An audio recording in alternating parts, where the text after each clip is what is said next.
Alright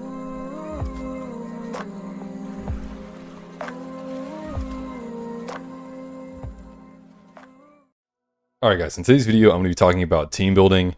I have seen a lot of people making content and otherwise that don't even have any team synergy. So I'm just going to go over some cores for each faction that you can maybe build whenever you start your accounts, especially if you're free to play. You really don't want to be investing resources into units that are not good long term and just make the whole thing a lot smoother. This is a new genre for me. And whenever I was trying to figure out the game and looking around, it was so difficult, and I was really looking for something to help me conceptualize the game. And so I have done that through my visual aids here. So we get these pulled up, and these are by no means that means like these are the characters that you should be that you have to build around, but I think it's important. So the very first thing I wanted to go over is just the faction bonus.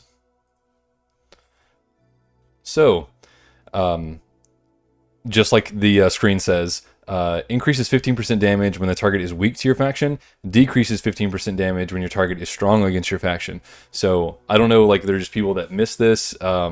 This is like 101 for this game. So, Graveborns are basically, I just think about it almost like in terms of like Pokemon, where it's like super effective, because that's basically what it is. Graveborns are super effective against Lightbearers. Lightbearers are super effective against Maulers. Maulers are super effective against Wilders. And this makes a very, very big difference, especially when there's certain levels where maybe the entire enemy team is all one faction. And maybe you're having problems beating it, and then you can even bring in units that maybe aren't as high ascended, but they are super effective, and then you can win that level, that stage, whatever it may be. So I just wanted to touch on that real quick. This is basically why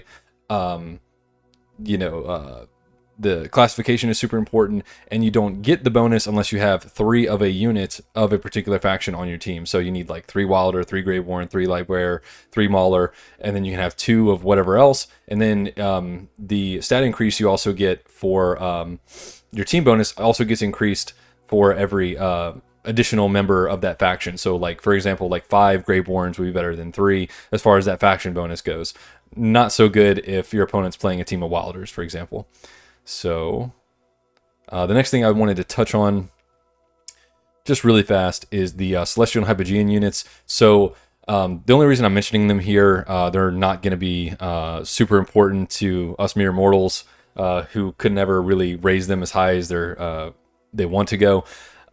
They count for any faction. So if you had like 2 Wilders, a Mauler, and a Lightbearer, and you add one of these to your team, now the game treats it as if you had 3 Wilders, even though you don't have 3 Wilders specifically. So that's why these are very flexible units, and it makes sense. They're like kind of like divine units. So I like it thematically, but I just wanted to mention that real quick.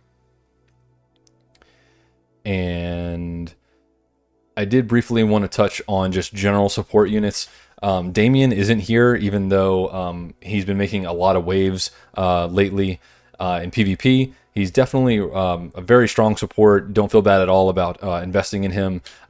He was overlooked early because he has the same HP that the cart that he makes, and so it just seemed kind of squishy. But later on, when he gets more health, and he keeps spawning the carts, your opponent has to take down the cart that has decent HP over and over again, and he provides very good haste buffs, and he has very good healing. But these are the 3 that you'll see, at least, I don't want to say more often, but at least I have seen the most. But like I said, Damien just kind of started being more popular.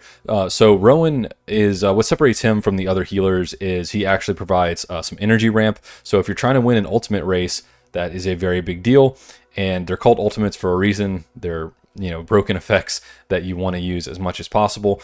His downside comes from his healing is not the best compared to the other 2 that are on the board right now. He can only heal 2 things within 2 tiles. I think that might change when he gets like, it might be Mythic Plus or Supreme Plus. I don't remember which one, but I think it goes to 3, but I'm not sure about that. And he also grants haste, which is good. But he has been falling off a little bit recently, but he's still very good. I have my Rowan at Supreme Plus because I'm obsessed with trying to get to my ultimates faster because I like the crowd control that Granny and Cessia provide. But if I had to pick out of these three, I would definitely choose Huan. That's how I'm going to say her name, to invest in. So she has global healing, which means it affects the entire map. She removes debuffs. She also provides haste, and she also has the highest healing output out of all the support units. And she's just very strong, and not only is she very strong, but the other members of her faction are also very powerful, unlike Rowan, where light bearers are just very underwhelming. And the best class in the game, in my opinion, at the moment is Greyborn, and Greyborn stomps light bearers, so they're super effective against them. So it's just kind of unfortunate, but Huan is great, and she belongs in a class that is also one of the top two classes, in my opinion. And then Smoky and Murky has constant healing from the very beginning, which is different from Huan and Rowan, where they have to build up to their ultimates in order to heal.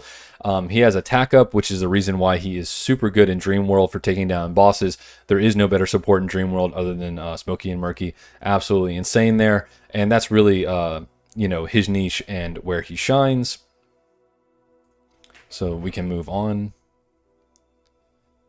Okay, so this is just an example of a Greyborn core that you could work towards building, and you'll never be sorry that you did it. So Thoren is the best tank in the game, and I guess maybe I'll go over like a general thought process behind a team.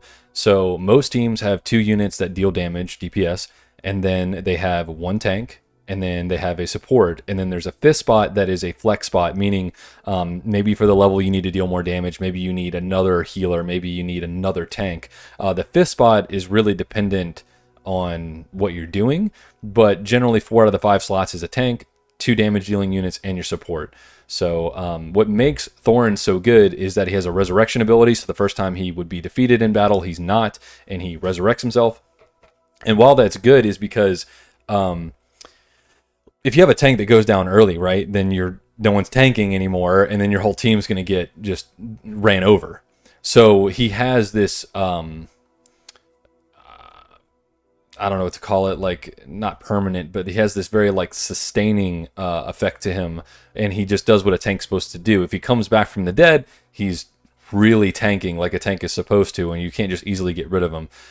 He's also a debuffer, and he has an insane amount of damage compared to other tanks. So, typically the trade-off would be like, oh, my guy can take a lot of damage, but he doesn't deal a lot of damage. But Thoren just says, forget all that, and he does a ton of damage. He also has a lot of life steal, which is really good. So if you're a tank and you're trying to tank, and you steal life, and you come back from the dead, and you deal a bunch of damage, that's probably really good, right? So he's definitely one of the best units in the game. Probably, I don't even know who would be a better tank than him in the game.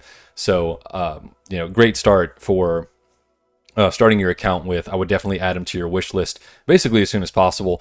And then we have Cessia, and she's just insane. So she entangles someone at the beginning with her basic attacks. Later on, when you ascend her, she has crowd control through her summon Carlisle. The summon Carlisle is very tanky himself. He does AoE swipes of physical damage. Just really, really strong. I enjoy very much with Granny. That's why I built my team around Cessia and Granny, because I just like the crowd control. She does fall off later in the very late game. She's not quite as good, but I mean, you can clear basically everything that matters with her, and she's very good throughout the entire story. You're not gonna feel bad about investing in her. And then finally we have Hypogeans. So if let's say your core is Thoren and Cessia, you need someone else that does a lot of damage. Hypogean is perfect. He does a ton of damage. He infects enemy units with snakes that reduce their energy regen, which is also really nice.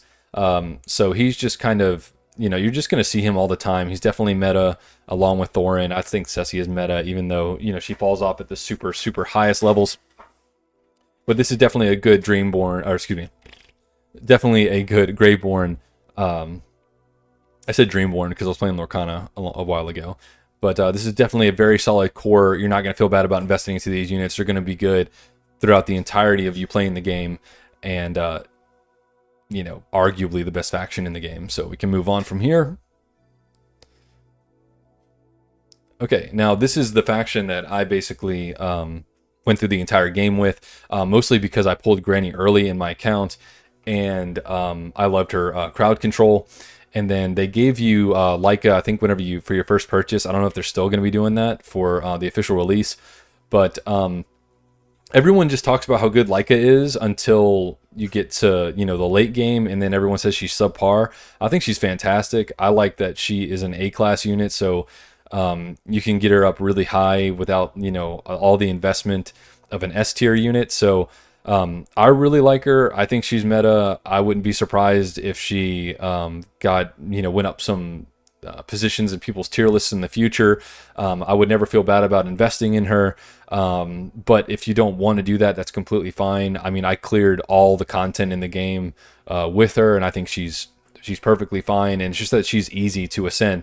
And a lot of the times you just need to be aware of like the first and second best option, because a lot of the times, especially if you're free to play, you can't really control what's coming down the pipeline. So it's okay if, like, let's say you do like 50 pulls and you pull like 3 or 4 copies of her and you want to ascend her. That's totally fine. It's not going to make or break you. But Granny definitely 100%, Huon definitely 100%. These units are just insane.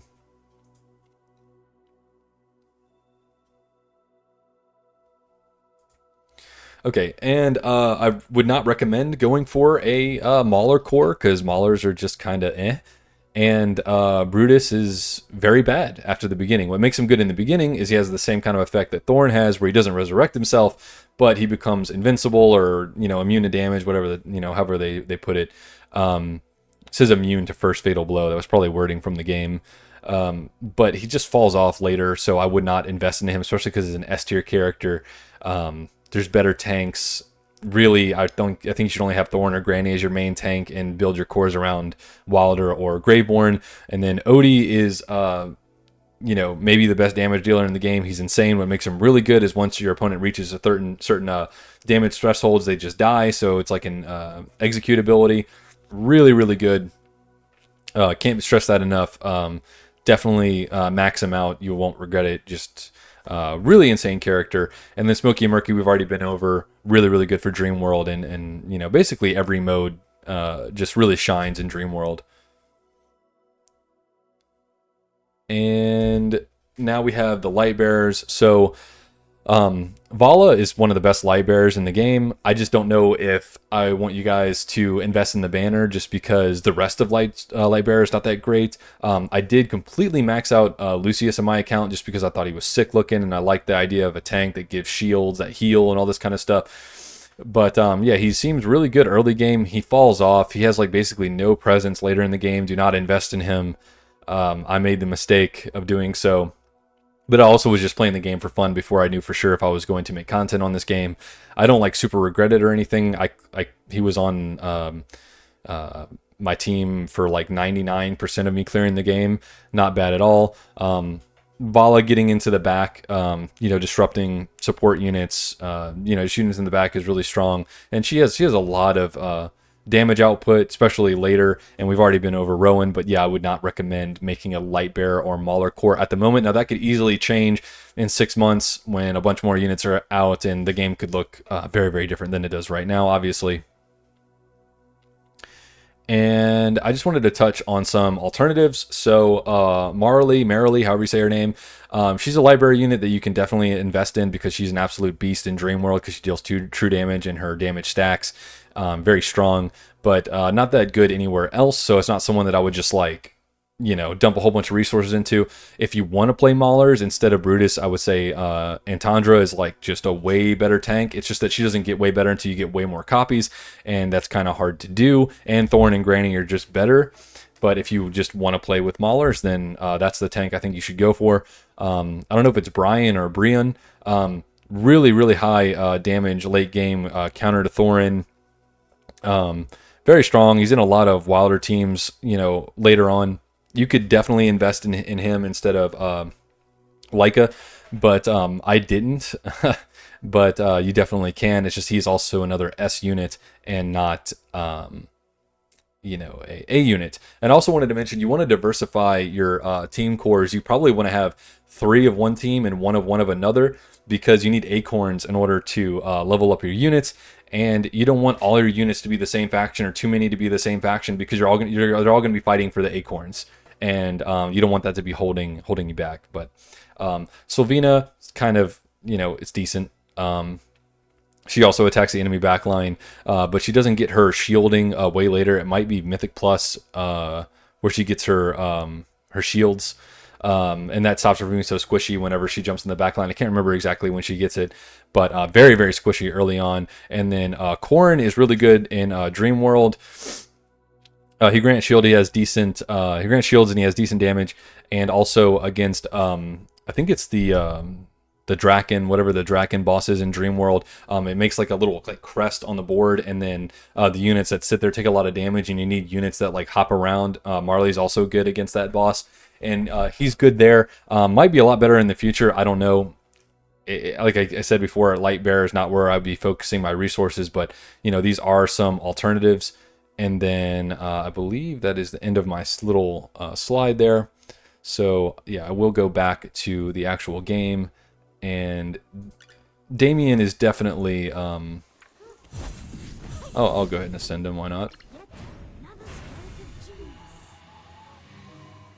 Need 16 more copies to get him maxed, but Damien is very good. Also another support that you could be using instead of Huon if you wanted to have a wilder support, but I would probably pick one or the other, and I think Huon is just going to be better and at least easier, and she's better, I think, throughout the entirety of the game, whereas Damien's very late game. But yeah, I really hope this gave you some kind of conceptualization of what the game is and how you should be going about building your teams. I really wanted there to be something concrete for you guys to look at, and I wasn't just clicking around the game the whole time and just reading off of it. I can't stand that. If you want to see more guides, I've got a lot coming out this week, so consider subscribing. Thanks for watching, and I'll see you guys next time.